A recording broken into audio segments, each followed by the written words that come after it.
मैंने आपको बताया था कि आरएलसी सर्किट का एक पक्ष ऐसा है जो अभी आपके सामने नहीं लाया गया। वह पक्ष इस चैप्टर को लगभग अंत तक ले जाएगा। मतलब एकदम अंत तक तो नहीं, हाँ कुछ एक टॉपिक रह जाएंगे उसके बाद, बाकी आप अंत तक पहुंच जाओगे। क्लियर? तो अब अपन वापिस आरएलसी सर्किट पर आ रहे हैं। पर अब देखो मेरी बात को ध्यान से समझना। केवल आर हो गया, केवल एल हो गया, केवल सी हो गया, आर एल हो गया, आर सी हो गया, आर एल सी हो गया, सर्किट हो चुके हैं।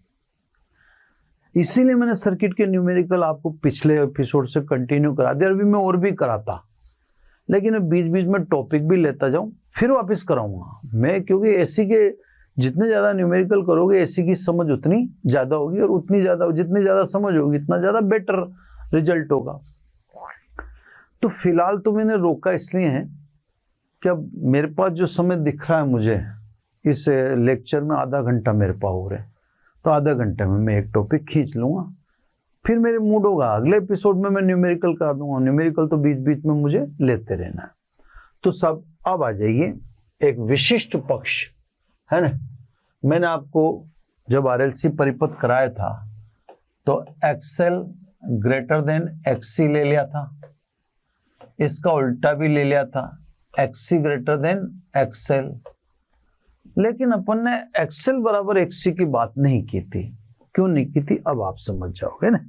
देखो सब, श्रेणी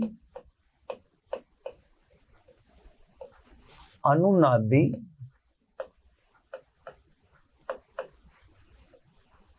आरएलसी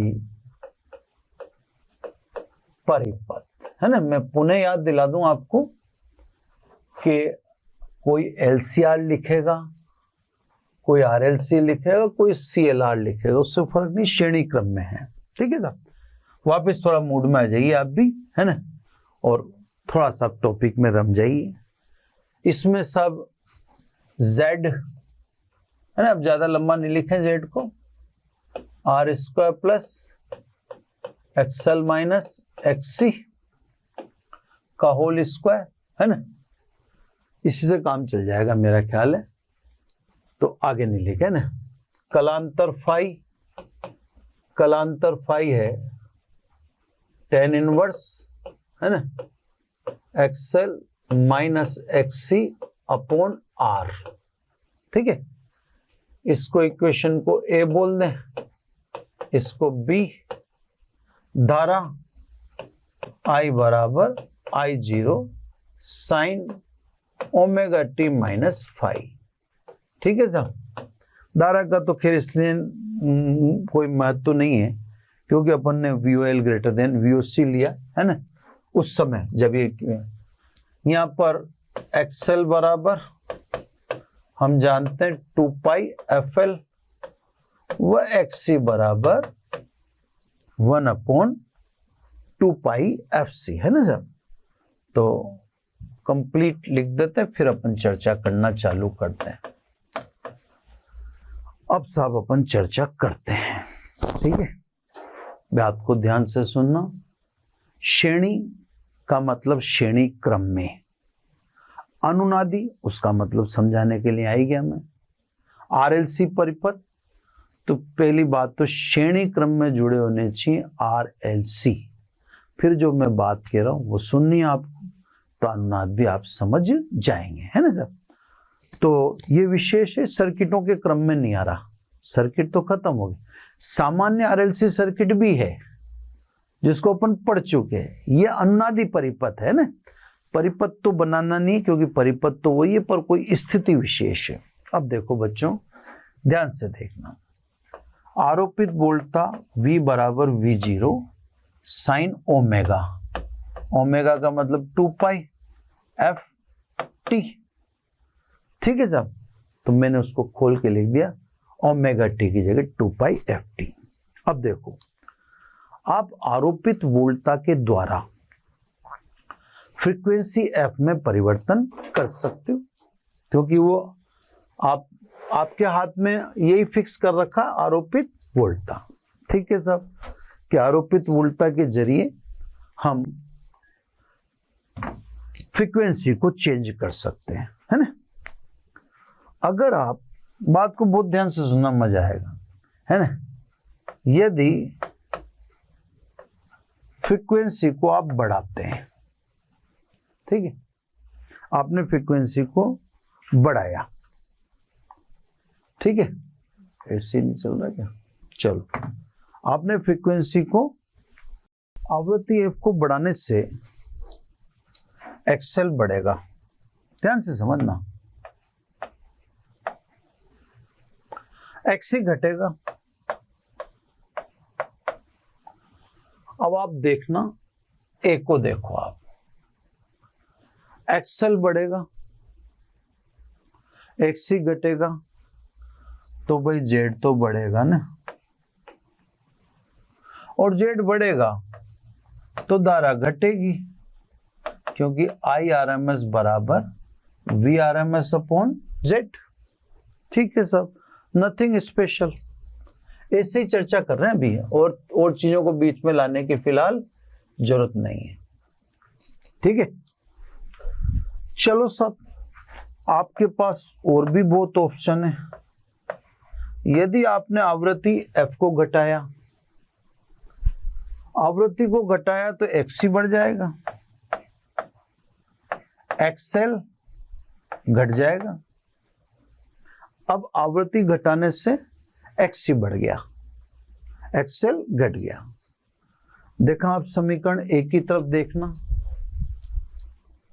xc बढ़ेगा तो भी जेड तो बढ़ेगा, क्योंकि इस कोष्टक पर होल स्क्वायर है, होल स्क्वायर है। जब होल स्क्वायर है तो आपके एक्सी बढ़ने से कोई माइनस तो होने वाला है नहीं मान, तो अभी भी z बढ़ेगा और धारा पहले की तरह घटेगी। ठीक है सर, अब इनके बीच में फ्रीक्वेंसी बढ़ाने और फ्रीक्वेंसी घटाने के बीच में कोई फ्रीक्वेंसी विशेष पर एक्सएल और एक्सी दोनों बराबर हो जाते हैं। अभी तो बराबर नहीं है, एक में देखोगे, इस वाले में देखोगे तो एक्सएल ग्रेटर देन एक्सी है, इस वाले में देखोगे, है ना, और इस वाले में देखोगे तो एक्सी ग्रेटर देन एक्सएल है। ये दोनों केस तो अपन कर ही चुके हैं, एक्सएल ग्रेटर देन एक्सी और एक्सी ग्रेटर देन एक्सएल। तो इनमें तो साफ कोई खास चीज सामने नहीं आती, एक सामान्य आरएलसी परिपथ है अभी तक। तो भाई क्या स्पेशल है, अभी तक कोई स्पेशल चीज नहीं, एक सामान्य परिपथों की बातें हैं। अब मेरी बात को ध्यान से सुनना, यदि किसी आवृत्ति विशेष पर एक्सएल और एक्सी बराबर हो जावे, समझना, कोई आवृत्ति विशेष पर, है ना, एक्सएल और एक्सी बराबर हो जाए तो अब देखो आप कमाल, बाई इक्वेशन ए, इक्वेशन ए में देखना, एक्सएल और एक्सी बराबर हो गया तो जेड का एक पोर्शन जीरो हो जाएगा, ये वाला, है ना, और ये पोर्शन जीरो हो गया तो जेड मिनिमम हो जाएगा कितना, प्रतिरोध के बराबर। देखो आप थोड़ा सोचना ज्यादा, तीन चीजें लग रही हैं, R B, L B, C B, उसके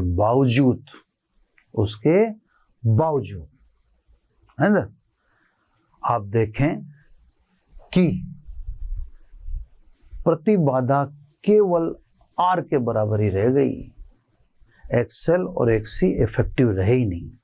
ठीक है, अब कलांतर देखो, अब एक एक चीज देखो आप, बाई इक्वेशन बी, है ना, कलांतर देखो, एक्सएल माइनस एक्ससी, ये दोनों बराबर होगी, यहां लिख दोगे आप 0, और जब यहां 0 लिख दोगे तो फाई बराबर tan इनवर्स 0, कलांतर 0 रह जाएगा, और होगा जब खतरनाक है, कितनी भयंकर स्थिति हुई है एकदम है। और देखो आप बाई इक्वेशन सी है ना, कलांतर 0 हो गया तो धारा और वोल्टता दोनों देखो समान कला में आ गई, फाई 0 होती। ऐसा किस में होता है? शुद्ध आर में होता है। शुद्ध आर में वोल्टता और धारा एक ही कला में होती है, और वो यहां भी हो गया है ना। इस समय अगर मैं आरोपित वोल्टता से भी दिखाऊं VORLC है ना, तो VORLC को आप कहोगे VOR square VOL square, sorry अंदर नहीं लगेगा स्क्वायर है ना, यही गलती नहीं करनी अपने को, ये स्क्वायर बाहर लगता है ना, होल पे लगता है, माइनस VOC स्क्वायर। अब देखो जब XL बराबर XC है तो स्वाभाविक है VOL बराबर VOC होगा है ना। आज ही आते से ही समझाया ये, क्लियर, या कल वाले में समझाया होगा। अब ये दोनों बराबर हो गए, तो इस समय देखो परिणामी वोल्टता, तो सब आरोपित वोल्टता प्रतिरोध पर वोल्टता के बराबर हो जाएगी, जबकि कुंडली भी लगी हुई है और संधारित्र भी लगा हुआ है, सब लग रहे हैं, लेकिन आरोपित वोल्टता प्रतिरोध पर वोल्टता के बराबर हो जाती। तो कहने का मेरा मतलब है कि जब किसी आवृत्ति विशेष पर XL बराबर XC होता है, यानी VOL बराबर VOC होता है, उस समय वोल्टता और धारा समान कला में आ जाती है। अब ये किस में थी पहले? ऐसे, ये आपने देखा होगा शुद्ध आर में था ऐसा, शुद्ध आर वाले में वोल्टता और धारा समान। यहाँ पे थोड़ा अलग नजरिए से देखो, यहाँ RLC सर्किट है, लेकिन कैसा व्यवहार कर रहा है वो? शुद्ध आर की तरह है ना। ये भी यही बता रहा है कि साहब कलांतर 0 हो जाता। कलांतर 0 किस में था? कलांतर 0 शुद्ध आर में ही था। आरोपित वोल्टता प्रतिरोध पर वोल्टता के बराबर हो जाती, जबकि L और C दोनों मौजूद हैं। प्रतिबाधा न्यूनतम हो जाती है, और प्रतिबाधा न्यूनतम हो गई तो अब आप सोच लो धारा अचानक क्या हो जाएगी? अधिकतम हो जाती है। भाई सबसे बड़ी बात सोचने वाली ये है कि RL भी तो, L और C भी तो लग रहे हैं ना, है ना। तो L और C भी लगे हुए हैं, फिर भी एकदम Z मिनिमम होते I अधिकतम हो जाती है। तो सब आरोपित वोल्टता के द्वारा हम आवृत्ति में परिवर्तन कर सकते हैं। आवृत्ति बढ़ाएंगे, XL बढ़ेगा, Z बढ़ेगा, धारा घटेगी। नथिंग स्पेशल, एक सामान्य सर्किट का व्यवहार है। आवृत्ति घटाएंगे, XC बढ़ेगा, फिर भी Z तो बढ़ेगा ही, धारा घटेगी, सामान्य RLC परिपथ, नथिंग स्पेशल। लेकिन किसी आवृत्ति विशेष पर जबकि XL और XC दोनों बराबर हो जाते हैं, तो उसी मोमेंट में प्रतिबाधा घटकर न्यूनतम हो जाती है और धारा बढ़कर अचानक अधिकतम हो जाती है। इस विशेष घटना को विद्युत अनुनाद कहते हैं। ये विशेष घटना क्या कहलाती है? विद्युत अनुनाद कहलाती है। मैं यह जगह ढूंढ के थोड़ा सा शब्दों को लिख दूं ताकि थोड़ा प्रभावशाली लगे आपको, है ना। तो इस विशेष घटना को विद्युत अनुनाद कहते हैं,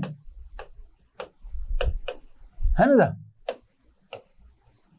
तथा परिपथ श्रेणी अनुनादी आरएलसी परिपथ कहलाता है। अब समझ गया आप? अनुनाद विशेष की बात इस सर्किट में करनी थी, सिंपल आरएलसी की करनी नहीं थी, तो ये दोनों बातों से तो हमें कोई मतलब ही नहीं था, हमारा मतलब इससे था, है ना। वो आरएलसी परिपथ को अब सामान्य आरएलसी परिपथ न बोलकर श्रेणी अनुनादी आरएलसी परिपथ कहते हैं, तथा वह आवृत्ति जिस पर एक्सएल और एक्ससी बराबर होते हैं उस आवृत्ति को हम अनुनादी आवृत्ति कहते हैं, या वह आवृत्ति अनुनादी आवृत्ति कहलाती है। Clear sir? यदि, अब देखो सर, है ना, यदि ओमेगा बराबर ओमेगा आर पर, या आर इसने लिख दिया रेजोनेंस फ्रीक्वेंसी, अनुनाद को अंग्रेजी में रेजोनेंस कहते हैं, तो मैंने लिख दिया ओमेगा बराबर ओमेगा आर पर, है ना, ओमेगा आर, यहाँ लिख दूं कहीं ना कहीं मैं रेजोनेंस है ना, यहाँ लिख दूंगा आर पर, है ना, एक्सएल बराबर हो जाते हैं एक्ससी के। तो ये तो अपन ने बात की है कि इस समय क्या कहलाता है, अनुनाद कहलाता है। मैं लिख देता हूं, अनुनाद को अंग्रेजी में बोलते हैं रेजोनेंस, है ना, रेजोनेंस। ठीक है, चलो कंटिन्यू बात करें अपनी। तो सब मान लीजिए कोणीय आवृत्ति ओमेगा बराबर ओमेगा आर पर एक्सएल और एक्ससी बराबर हो जाते हैं। अब बाकी तो आप समझ ही होंगे, एक्सएल बराबर एक्ससी हो गए तो जेड मिनिमम हो गया, कलांतर शून्य हो गया, आरोपित ये प्रतिरोध पर वोल्टता आरोपित वोल्टता के बराबर होगी और धारा अधिकतम होगी। तो ये तो इसी घटना को तो अपन क्या कह रहे हैं, विद्युत अनुनाद कह रहे हैं, है ना। एक्सएल बराबर एक्ससी, तो एक्सएल लिखे साहब, अब ओमेगा की जगह क्या लिखना पड़ेगा, ओमेगा आर और 1 ओमेगा आर सी, यानी omega R square is equal to L C. इसलिए अनुनादी कोणीय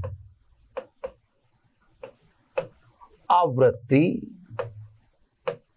है ना, अनुनादी कोणीय आवृत्ति कितनी हुई, 1/√LC। ये सब अनुनादी कोणीय आवृत्ति, है ना। यदि अनुनादी आवृत्ति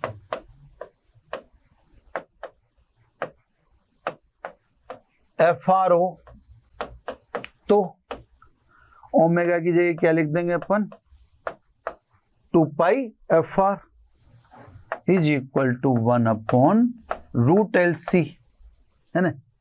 यानी अनुनादी आवृत्ति कितनी, FR बराबर 1/2π√LC। ठीक है सर, ये अनुनादी आवृत्ति कहलाती है, ये आवृत्ति विशेष आवृत्ति है। अब देखो अनुनाद के समय बहुत कुछ चीजें हैं, मैं आपके सामने समझा के एक टॉपिक बना देता हूं कि अनुनाद के समय क्या क्या होता है, और उस टॉपिक में एक साथ लिख देता हूं। अब कुछ चीजें आगे आएंगी तो पेशेंस रखिए, आगे आएंगी तो आगे पढ़ेंगे, है ना। तो मैं आपको समझाता हूं कि अनुनाद के समय क्या क्या होता है ना। तो एक टॉपिक अपन ने अपने तौर पे बना लिया ताकि अपने को बार बार इधर उधर नहीं झांकना पड़े, है ना। अनुनाद के समय, है ना, श्रेणी आरएलसी परिपथ में। ठीक है, अब एक साथ लिख देता हूं, इसका आप क्या नाम से स्क्रीनशॉट लेके रख लेना ताकि आपको अलग अलग जगह। अब देखो क्या क्या होता है। नंबर 1, अनुनाद के समय एक्सएल बराबर एक्ससी हो जाता है, दोनों बराबर हो जाते हैं, है ना। ठीक है, ये तो अपन ने अभी दिखाई आपको। अन्नाद के समय VOL व VOC का परिणामी 0 हो जाता है। सदिश रूप है। मैंने आपको बता रखा है कि कुंडली पर वोल्टता और संधारित्र पर वोल्टता दोनों के बीच 180 का कलांतर है, यानी कुंडली पर वोल्टता धारा से 90 कला आगे और संधारित्र पर वोल्टता धारा से 90 कला पीछे। तो दोनों के बीच में 180 का अंतर है, आप ग्राफों में भी देख लेना है ना। तो दोनों का सदिश योग तो 0 है। क्यों 0 है? क्योंकि ये दोनों भी तो परिमाण में क्या हो जाते हैं? बराबर हो जाते हैं। अब इसकी परिणति बहुत शानदार वाली है ना। देखो इस समय RLC पर वोल्टता VOR के बराबर हो जाती है ना। अब एक बात को समझना कि वह VOL एंड VOC पर वोल्टता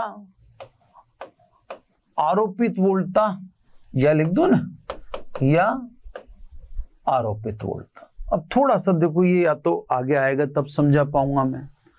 देखो अब ऐसे समझो आप कि जैसे आरोपित वोल्टता, मैं एग्जाम्पल के तौर पे समझा रहा हूं यहीं पे। जैसे आपने आरोपित, सॉरी है ना, थोड़े समय समझाना अपने को है ना। जैसे एक मिनट, आरोपित वोल्टता ये 200 वोल्ट है, ठीक है। तो प्रतिरोध पर वोल्टता तो 200 वोल्ट ही होगी, ये तो कंफर्म है ना, क्योंकि अन्नाद के समय आरोपित वोल्टता प्रतिरोध पर वोल्टता के बराबर हो जाती है। और ये मैंने अभी आपको जस्ट बताया भी, ये लिख रहा है ना, क्लियर। अब इस समय इस स्थिति में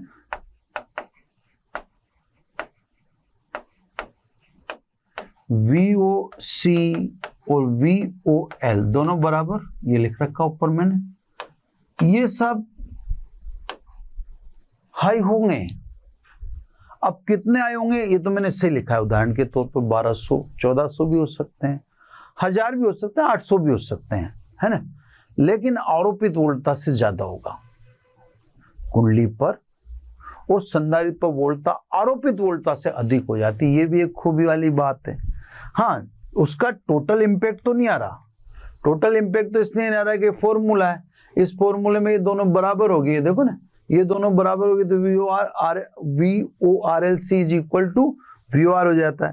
तो इसका ऐसे तो इंपैक्ट नहीं दिखाई देगा आपको, लेकिन कहीं ना कहीं क्वालिटी फैक्टर वगैरह अपन पढ़ेंगे, परिपथों की क्वालिटी, तब आपको मैं समझाऊंगा। तो इस समय अगर आप देखें तो कुंडली और संधारित्र पर वोल्टता आरोपित वोल्टता से अधिक है। यह भी एक शानदार चीज है ना। चौथी बात में RLC परिपथ शुद्ध R वाले परिपथ की तरह व्यवहार करने लगता है। शुद्ध R वाले क्यों करता है साहब? तो साहब क्योंकि कलांतर फाई बराबर क्या हो जाता है? 0, यानी वोल्टता और धारा समान कला में आ जाती है।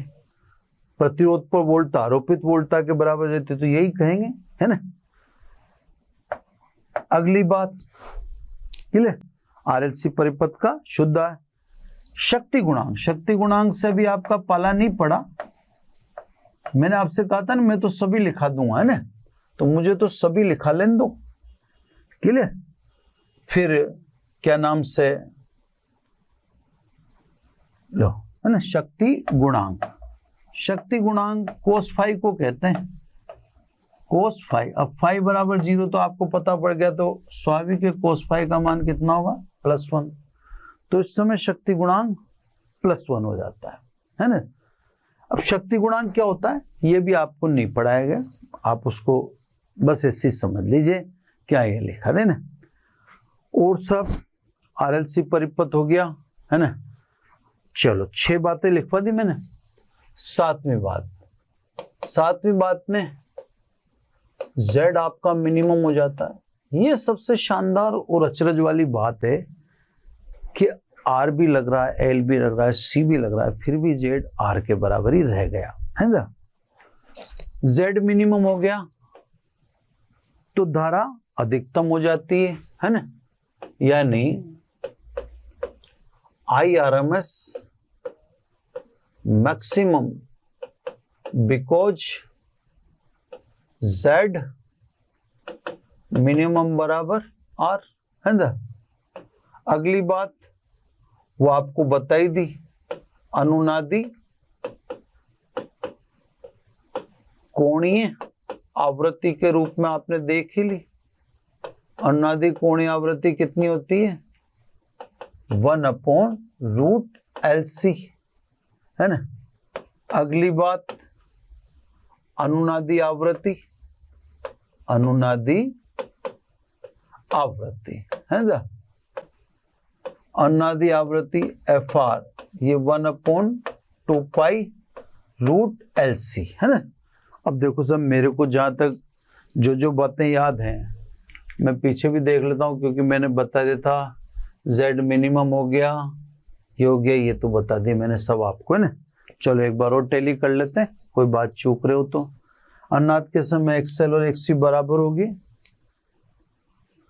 VOL प्लस VOC, ये भी लिखवा दे, ये भी आपको समझा ही दिया मैंने, ये आपको एग्जाम्पल देके भी समझा दिया।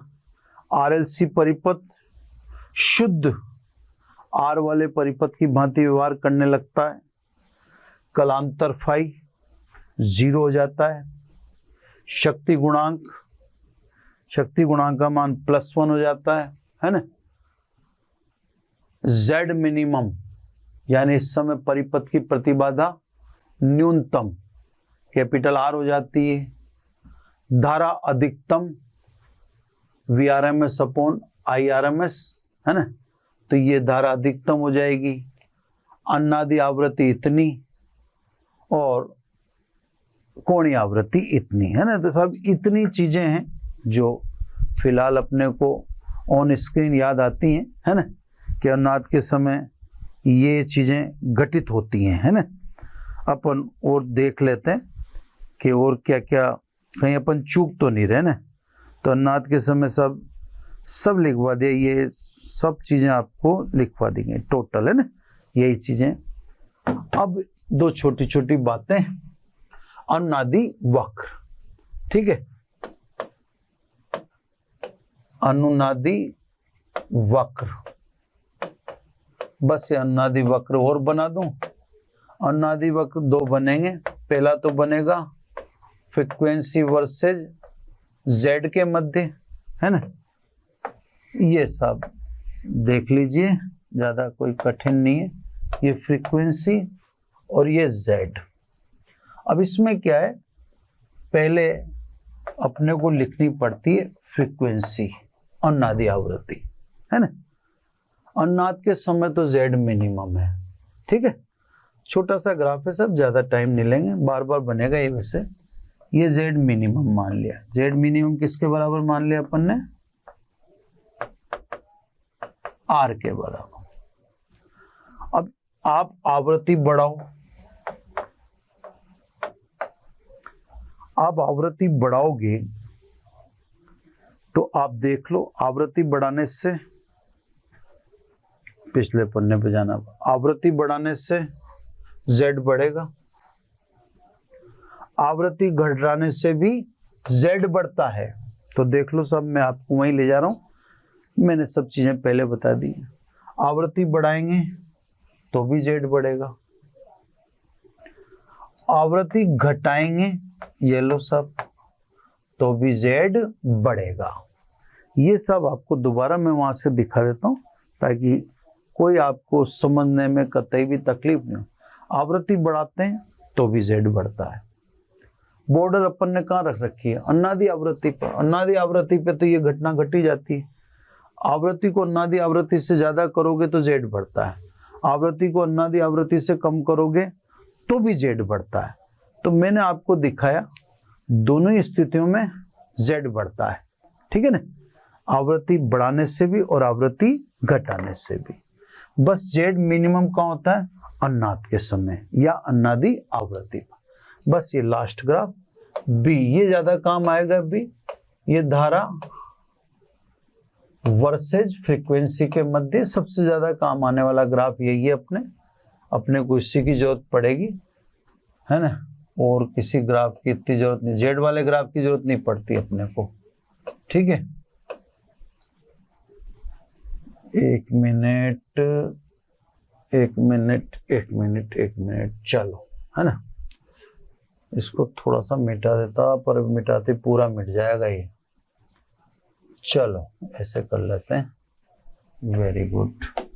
आवृत्ति एफ, वो IRMS धारा, इसमें वही पहले आपको क्या लिखना है? FR, ये लिखना, इसमें पहले ये लिखना पड़ता है। इस ग्राफ की खूबी है ना, अपने यही ग्राफ काम आएगा और कोई काम नहीं आया। हालांकि बना तो मैं एक और दूंगा। अब देखो, अन्नाद के समय Z मिनिमम है, Z मिनिमम है तो उस समय धारा अधिकतम है ना, तो अन्नाद के समय धारा अधिकतम है। ये दिखा दी साहब, ये बता दी IRMS मैक्सिमम, है ना, क्लियर?